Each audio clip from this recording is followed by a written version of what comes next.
Hello class, this is Brian from financialtrainingschool.com and welcome to BO209 Part 2 Hedging Strategies, Reducing Risk Exposure. So as a prerequisite for this lesson, you should watch GT303 Diversification. And before we start, let's just give a brief recap of Part 1. The hedging strategy in Part 1 focused on expiry because it allowed you to reduce losses while already in the trade via increasing the number of trades for the respective expiry. Part 2, however, focuses on entry. Thus, this hedging strategy is used prior to trade entry. When implemented, it helps you reduce your risk exposure via risk spreading. As I explained at the end of GT303, which you should watch, risk spreading is essentially diversification within your position, e.g. breaking up your trade into smaller amounts between high and low probability levels. Note, this is not the same as Part 1. You might be thinking both strategies increase your number of trades. While that may be true, the actual amount of risk is different, which I'll illustrate on the next slide. Part 2 isn't intended to be a substitute nor a complement to Part 1 explicitly. You could use one or the other or both. It's completely up to you to decide how you want to implement hedging strategies. So here's the difference between Part 1 on the top and Part 2 on the bottom. Part 1 we basically dealt with you enter at the high probability levels only. One put at the top, one call at the bottom, done. That's it. You can still apply the same concept in Part 2, but here's the difference. Basically, if you have low probability levels and high probability levels, you can split your trades up. So previously you have one $10 put at the top, now you can have two $5 puts. One at a low probability level and another one at the high probability level. So that's the main difference between Part 1 and Part 2. So here's the thought process behind reducing risk exposure. While trading, you'll usually only trade high probability setups, but from time to time, price gets exhausted and doesn't quite reach your high probability level, thus forming a new high probability level, but it's lower than the previous high probability. So this strategy essentially lets you trade these lower probability levels by splitting up your trades. As shown on the previous slide, you could end up with consecutive same direction trades, which at first glance contradicts the strategy in Part 1. This isn't true because when you add up the total risk amount, it's the same.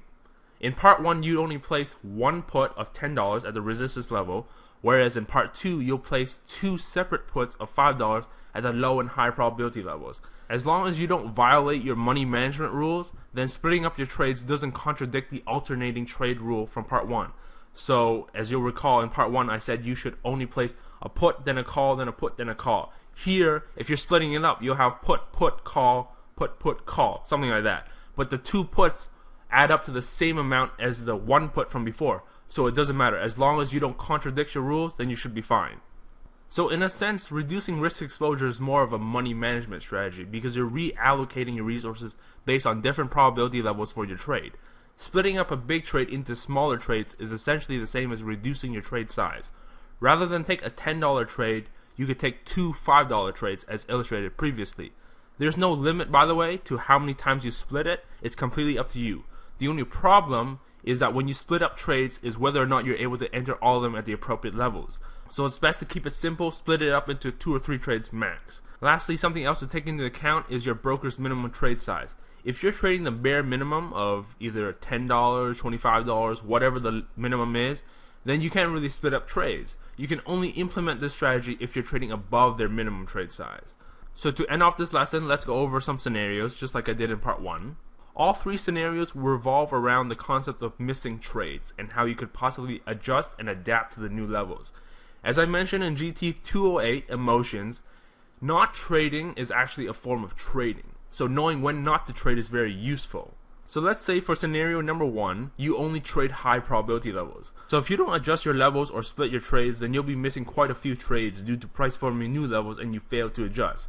So as you can see in my illustration here, the resistance is above, the support is below, the blue lines represents the start and end of each expiry period of 30 minutes, the red line is the lockout period of 5 minutes. So here we only place high probability levels. So we only place trades if it's before lockout and it touches the black lines above and below. So here we place, this is the only put we place because these highs here don't reach our high probability level. So you're missing these trades here. And that's the problem with scenario number 1, if you don't adjust and adapt. In scenario number 2, you adjust your levels and you split up your trades. So let's say price forms the new lower probability levels and you start splitting up your trades, reserving $5 for the new level and $5 for the old level. So here we have the high of the new level, starting from here, and that's the new high. Basically, you put $5 puts on the new level and $5 on the old level, and you keep consistent for the whole way through. So you place $5 every time it touches the red line and $5 every time it touches the black line. So you place $5 here, $5 here. Since it doesn't reach the black line here, you don't place a second trade, but it does for the first trade expiry. Now the question becomes, if the new levels are permanent and become the new high probability levels, do you stick with splitting up trades or do you adapt to the new environment? E.g., do you regret not putting your normal trade size of $10 on the new level?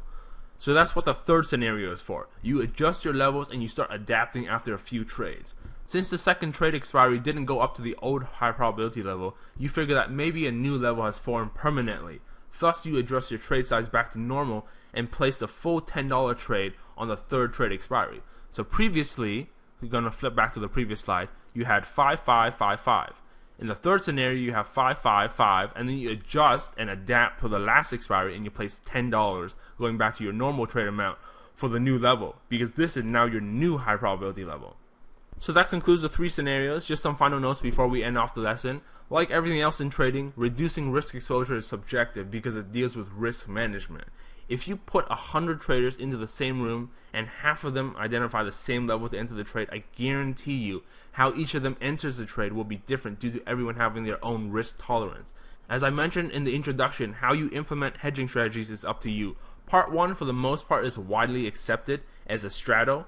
Part 2 is a little weird because some people might argue not to bother with low probability setups or dislike the idea of reducing their trade size. So, as I mentioned before, it's completely up to you. If you want to complement the two strategies to your own trading strategies, that's fine. You want to substitute part 1 and part 2, up to you, that's fine, as long as it works for you. So that's it for this lesson. As usual, my recommended brokers are 24 Option, Bank Binary, and Trade Rush. Make sure you guys use my links to sign up so that you can get an hour free tutoring with me. Full details can be found at ftstutor.com. Hope you guys enjoyed this video, and I will see you guys next time.